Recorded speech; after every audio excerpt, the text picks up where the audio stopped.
जी। तो एक शब्द सीआरपीसी में बहुत पॉपुलर है और इम्पोर्टेंट भी है, वो है कॉग्निजेंस, यानी संज्ञान का दिया जाना। संज्ञान कोर्ट के द्वारा दिया जाता है केसेस, और सेक्शन नंबर 190 से 199 तक इस बात पे डिस्क्रिप्शन दिया गया है कि संज्ञान कौन लेगा, कैसे लेगा, किन हालात में लेगा। तो सबसे पहले जरूरी बात यह है कि न्यायालय तक मामला पहुंचेगा कैसे, ये हमें जानना। क्योंकि जब सेक्शन 190 हम देखते हैं तो सेक्शन नंबर 190 मजिस्ट्रेटों के द्वारा संज्ञान लिए जाने विषय है, यानी कि the provision which has been given under section 190 CRPC that denotes the cognizance to be taken by the magistrate. He may be magistrate first class or in certain cases magistrate second class. तो वहां तक पहुंचेगा कैसे, ये भी जान जाइए कि स्पेशल कोर्ट को छोड़ के बाकी जितने भी प्रकरण हैं उन सब में कॉग्निजेंस पहले मजिस्ट्रेट के द्वारा ही लिया जाता है। इसके बाद वो कमिट करेंगे पावर कोर्ट ऑफ सेशंस में जाएंगे, भले वो सेशंस ट्राइबल केसेस। हाँ, स्पेशल कोर्ट्स के जो मामले हैं वो इनसे अलग है और वो स्पेशल एक्ट से related, POCSO act, gangster act, SC/ST वाला एक्ट, इन सब में स्पेशल प्रोविजन है। वहाँ ऐसा नहीं होता। और जो सेक्शन नंबर 209 CRPC का प्रोविजन है कमिटल का, वो वहाँ अप्लाई नहीं करता। लेकिन हम समझ रहे हैं जनरल मामलों में जनरल प्रोविजन, और वो है कहाँ लगाई हो? वो तो लगा है शायद। अच्छा, तो चलिए सेक्शन 190 को टेकअप करते हैं। सेक्शन 190 के क्लास 1 में ये दिया गया, यानी magistrate of first class are subject to the provision of the subsection 2 and the other magistrate meaning thereby the second class make a cognizance। काहे के लिए? उसमें जो पहला बिंदु है वो है अपॉन कंप्लेंट,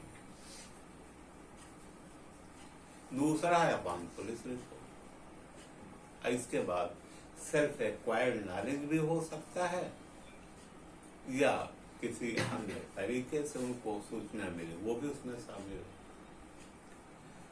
तो पढ़ने के समझने के सुविधा की दृष्टि से सबसे पहले हम सेकंड वाला देखते हैं, अपॉन पुलिस रिपोर्ट। तो सबसे पहले हमें इस पर ध्यान दिया जाना चाहिए कि पुलिस रिपोर्ट क्या है। तो 2R में इसको बताया गया, section number 2R of the CRPC, और वहां यह बताया गया है कि कोई भी रिपोर्ट जो स्टेशन अफसर के द्वारा भेजी जाती है कोर्ट, सेक्शन नंबर 173 के अंतर्गत वो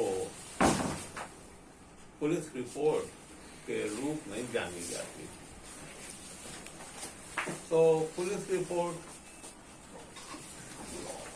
बनेगी कब, ये भी जान जाएगी। पुलिस रिपोर्ट मीन्स कि कोई रिपोर्ट जो सेक्शन 2R में भेजी जा रही है सेक्शन नंबर 173 के 2 में कोर्ट, ध्यान दीजिएगा, इसमें चार्जशीट भी आएगी और फाइनल रिपोर्ट भी आएगी। चार्जशीट और फाइनल रिपोर्ट, ये दो रिपोर्टें हैं जो स्टेशन अफसर ऑफ द पुलिस स्टेशन के द्वारा अदालतों को दी जाती है। अब चार्जशीट कब जाएगी, किन मामले में जाएगी? तो बेटा सबसे ज्यादा ध्यान देने की बात है कि पुलिस कॉग्निजेंस कब लेती है। पुलिस कॉग्निजेंस लेती है कॉग्निजेबल ऑफेंसेस, यानी इन हिंदी संज्ञेय अपराधों। कॉग्निजेंस कोर्ट में जाएगा 190। तो मुकदमे यानी कि अपराध दो तरह के होते हैं, एक होते हैं कॉग्निजेबल ऑफेंस, एक होते हैं non cognizable offence. Cognizable offence section 2 के सी में डिफाइंड है, नॉन कॉग्निजेबल सेक्शन 2 के एल में डिफाइंड है।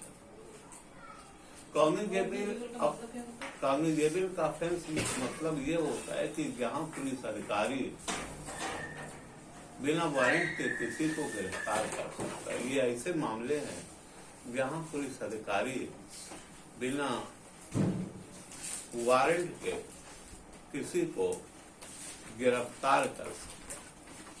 उसके लिए FIR लिखाई जाती है, फर्स्ट इंफॉर्मेशन रिपोर्ट, और वो लिखाई जाती है सेक्शन नंबर 154 CRPC के प्रोविजन के अंतर्गत।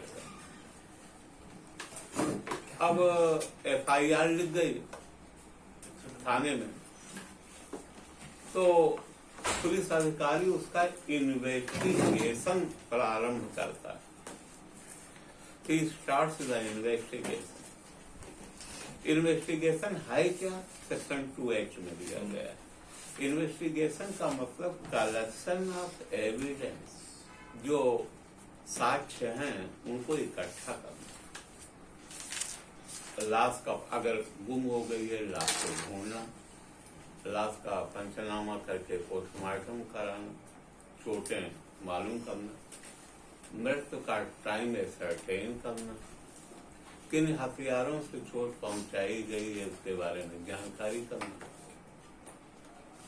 अभी देखिए, जो 1-2-3 दिन पहले निठारी कांड वाला जजमेंट आया हाई कोर्ट का, उसमें हाई कोर्ट ने अपने जजमेंट में कहा है कि वो कुल्हाड़ी जिसे मारना गया कहा गया है और वो चोटें इनको कनेक्ट नहीं किया गया इन्वेस्टिगेशन।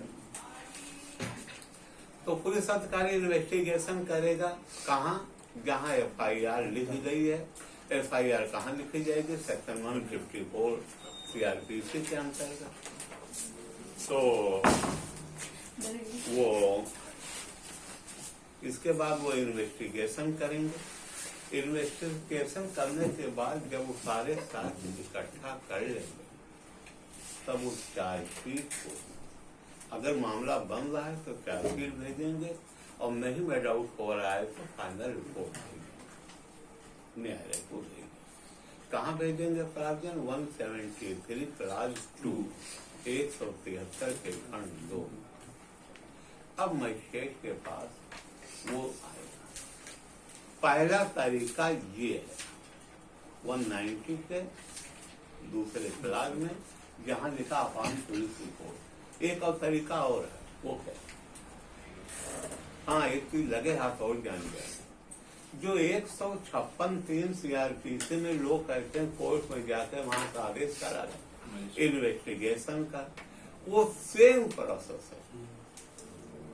156(3) का प्रक्रिया होती क्या है? कोई आदमी, कोई मारपीट हुआ, कोई घटना हुई, थाने गया, रिपोर्ट नहीं लिखी गई। इसके बाद उसने रजिस्टर्ड लेटर भेजा कप्तान साहब को, रिपोर्ट नहीं लिखी गई।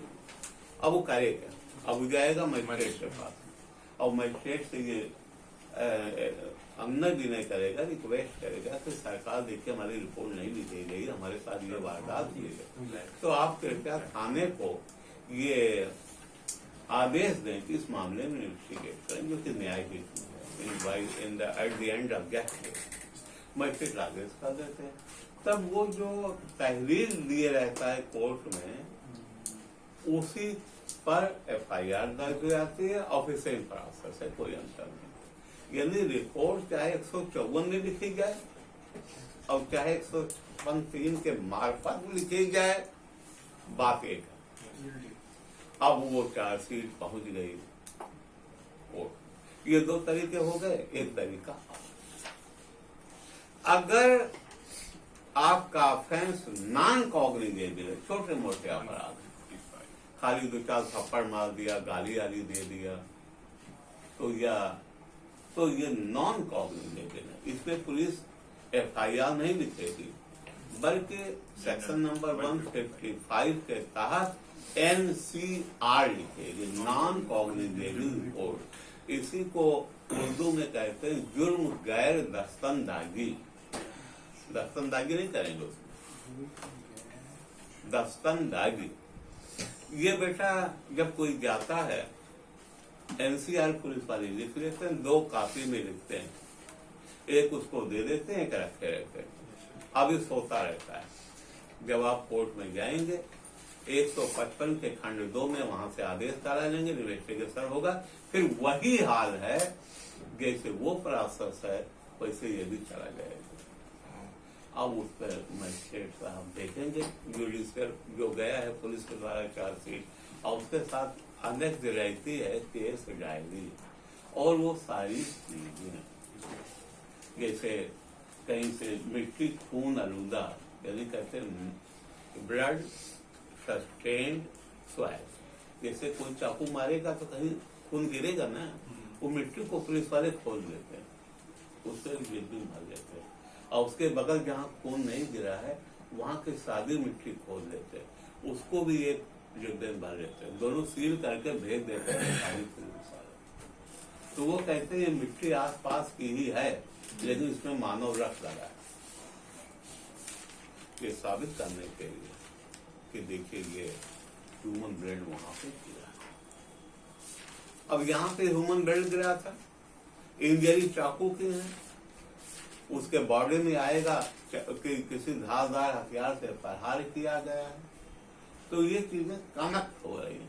चाकू अगर बरामद कर लिया पुलिस ने, डॉक्टर से मैच करा लेंगे साइज ऑफ द इंजरी और चाकू की धार एक, इस चाकू से ये चोटें आ सकती हैं, तो ये कनेक्शन ऑफ द इवेंट्स होगा। तो बेटा ये तो रहा cognizance upon police report. Now we come to category number 1, upon complaint. अब होता क्या है, कोई आदमी जब परेशान होता, फरियादी सबसे पहले थाने में पहुंचता है। और अक्सर ऐसा होता है या कभी कभी ऐसा होता है कि पुलिस वाले रिपोर्ट नहीं लिखते। क्या करे बेचारा, कहीं से कोई कहता भैया कप्तान साहब के पास ले लो, कप्तान साहब के यहाँ भी नहीं सुन रही। कोई कहता अब चले जाओ कोर्ट में 156 में कराओ, वहां भी मजिस्ट्रेट साहब ने नहीं सुना। तो एक विकल्प और है, वो क्या है? वो ये है कि वो कंप्लेंट के जरिए कोर्ट में आएगा। कंप्लेंट को हिंदी में परिवाद कहते हैं। वाद और परिवाद दोनों में अंतर है। वाद सिविल मामलों में होता है, परिवाद हम अपनी बात को कह रहे हैं। In criminal law it is known as complaint. परिवाद की जो डेफिनेशन है सेक्शन नंबर 2 के D में दी गई है। परिवाद यानी complaint, complaint has been defined under section 2D। इसमें क्या है? इसमें ये है कि परिवाद क्या होता है? वही बता रहे हैं। परिवाद जो होता है, जब कहीं ना रिपोर्ट लिखी गई तो जो उसके ऊपर आप बीती है, ये वो एक कागज में लिखेगा। हालांकि जबानी भी बोल सकता है, लेकिन आमतौर पर जबानी होती नहीं। सेक्शन नंबर 2D में जो दिया गया है उसके अनुसार कोई भी इस तरह का एग्रीड पर्सन चाहे तो जवानी चाहे लिखित मजिस्ट्रेट के न्यायालय में जाएगा, अपने आप भी सुनाएगा और उसका उद्देश्य ये होगा कि न्यायालय इस पर कॉग्निजेंस ले और अपना न्याय निर्णय इसमें प्रदान। तो जो आदमी जाता है इसके लिए जो प्रोसीजर दिया गया सेक्शन नंबर 200 CRPC से शुरू हो रहा है। धारा 200 में जो आदमी जाता है अदालत, कहता सरकार हमें मारा पीटा, भद्दी भद्दी गालियां दी, जान से मारने की धमकी दी और साहब पुलिस वाले सुनी नहीं रहे, हमारी रिपोर्ट तक नहीं लिखे, हम कहाँ जाए हुजूर। तब उसका वो जो लिखित में कॉम्प्लेंट रहती है, मजिस्ट्रेट साहब करते क्या है, उस एप्लीकेशन को उलट देंगे। अब उस पर लिखेंगे बयान परिवादी अंतर्गत धारा 200 CRPC। अब उसे मजिस्ट्रेट साहब पूछेंगे कि भाई क्या हुआ था। वो आदमी अपने जो ग्रीवांसेज हैं उसको बता, मजिस्ट्रेट साहब उसके फरियाद को सुनेंगे और सुनने के बाद पूरा बयान उसका लिखेंगे। एक चीज ध्यान दीजिएगा, अपोजिट पार्टी कोई नहीं है कोर्ट में, सिर्फ मजिस्ट्रेट साहब हैं और कंप्लेनेंट। उनका वकील भी डिस्टर्ब नहीं कर सकता, जो बोलेगा वही लिखा जाएगा। अब मजिस्ट्रेट साहब उससे ये सेटिस्फाई होते हैं कि मामला कहाँ तक।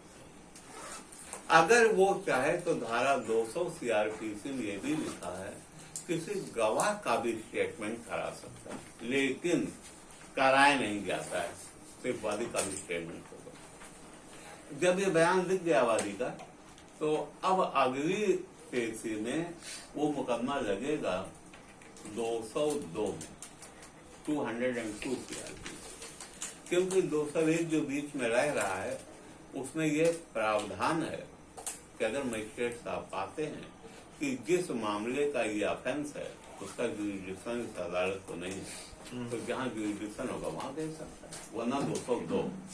जब 202 में लगेगी वो फाइल, तो बेटा जो अन्य गवाह हैं तो इस मामले जिन्होंने मारते हुए देखा होगा, गाली देते हुए सुना होगा, वो आएंगे अपना अपना बयान देंगे। या मान लीजिए वो आदमी को जो चोटें पहुंचाई गई थी, पुलिस ने रिपोर्ट लिखा नहीं, वो आदमी खुद गया अस्पताल, तो डॉक्टर से मिलकर अपनी इंजरी रिपोर्ट तैयार कराई, तो वो इंजरी रिपोर्ट दाखिल करेगा ना।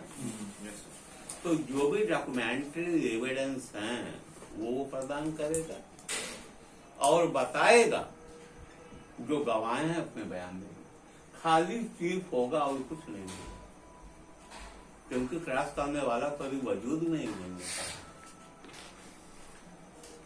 अपोजिट पार्टी कोई नहीं ना बेटा, वो अपना फरियाद बता रहा है। अब गवाहों के बयान हो गए। 200 में परिवादी का बयान, 201 कोई मतलब नहीं, अगर जुरिडिक्शन नहीं तो वही ट्रांसफर। 202 में गवाहों के बयान। 203 जो धारा है वो कह रही है कि अगर इतना सब होने के बाद मजिस्ट्रेट साहब इस निष्कर्ष पर पहुंचते हैं केस चलाने लायक नहीं तो खारिज कर देंगे, खत्म। अब अगर पाते नहीं है तो इंजरी रिपोर्ट भी है, इसके बयान में भी ये बात आई है, गवाहान भी ये बात कह रहे हैं, तब 204 में उसे ताला कर लेंगे। अब वो गवाह मुलजिम आएगा। 203 में से रिजेक्ट होगा। हाँ, 204 में तलवी आए एनएक्यूज मुलजिम के रूप में ताला। अब वो आएंगे अपने वकील लेके आएंगे, इसके बाद आगे अगर तो चीफ करवाने के बाद वो तो मर गया तो क्या? कौन मर गया? एक गवाह मर गया। एक गवाह मर गया, उससे क्या हुआ? तो दूसरा लाएंगे नहीं, कोई जरूरी है मुद्दई के बयान पर ही चल सकता है, परिवादी के बयान पर। अब परिवादी मर गया तो दिक्कत है, तब दिक्कत है। लेकिन अगर गवाह खाली मारा है तो मानने दो। और होंगे बहुत मरते रहते हैं आए दिन। सरकार हो जाती है। तो बेटा अब ये 190 के खंड एक में ये कॉग्निजेंस होगा। एक तरीका और बचा, वो तीसरा अपॉन सेल्फ एक्वायर्ड नॉलेज या अननेसेसरी। देखिए ऐसा है कि आप लोग अगर अदालतों में जाते होंगे वकालत करने, तो वहां जैसे आपने बेल कराया जमानत, तो बेटा जमानत की सुनवाई लगभग वही 1 बजे 1:15 बजे होती है। इसके बाद 3 बजे बेल बांड दाखिल होते हैं, यानी जो जो जमानती आते हैं उनको पेश किया जाता है। जमानती जब भी आएगा, जमानत के आधार के लिए कुछ कागज रहेगा, जैसे वो कहीं नौकरी कर रहा तो पे सर्टिफिकेट, आईडेंटिटी कार्ड, अगर उसकी टट्टे हैं तो टट्टे कागज लगा देगा। कारण ये है कि अगर हमने 20,000 की जमानत ली है, तो अगर ये भाग गया मुलजिम तो 20,000 तुम दोगे कहाँ से, हमें ये तो बताओ। उसने कहा साहब ये ट्रक के कागज रख लें, अगर वो नहीं आया और तुम भी नहीं आए, 20,000 नहीं जमा किए, तो तुम्हारी ट्रक को हम अटैच कर लेंगे। इसके बाद कुर्की कर अपना 20,000 दे दे, बाकी तुम्हें वापस कर। अब बेटा जमानत तो हो गई, लेकिन 3.5 बजे जब सिक्योरिटी आए तो उसमें एक बांकेलाल भी आए आईजी सिक्योरिटी। अब उन्होंने जो पे सर्टिफिकेट दाखिल किया उसमें लिखा था सहायक अभियंता PWD विभाग, सर्किल नंबर 1 पे। अब देखने में लग रहा है सहायक अभियंता छोड़ दो, ये क्लर्क लायक भी तो नहीं। उनसे जब पूछा गया तो पोल खुल गई, वो कुछ नहीं तो खाली पे सर्टिफिकेट लगा दिए। अब उन्होंने एक ऑफेंस किया ना, किस धारा किया? 420, 467, 469, 471 IPC का किया। दंड 193 वाला खुलेगा। नहीं भाई, जो धाराएं 193 कैसे आ जाएगा? एक मिनट, 193 कैसे आ जाएगा? क्योंकि 193 दो चीजों में लगता है, कोर्ट में आइदर गिविंग फॉल्स एविडेंस, जो अदालत में खड़े होकर आप गलत गवाही, झूठी गवाही दे रहे हैं, या फैब्रिकेटिंग फॉल्स एविडेंस। कोर्ट में लगता है। स्लिप लगा रहा है। भाई ये एविडेंस है ही नहीं भाई, एविडेंस की कैटेगरी में आएगा ये? उसने एविडेंस खाली कंडक्ट है, ये एविडेंस कहाँ? एविडेंस कोई ट्रायल चलता हो, वो आदमी गवाह है, ये गवाह है, तब ना एविडेंस होगा। तो ये बेटा अब वो इसका पाया गया, तो उसका कॉग्निजेंस मजिस्ट्रेट साहब कहाँ लेंगे? तीसरे खंड ले लेंगे।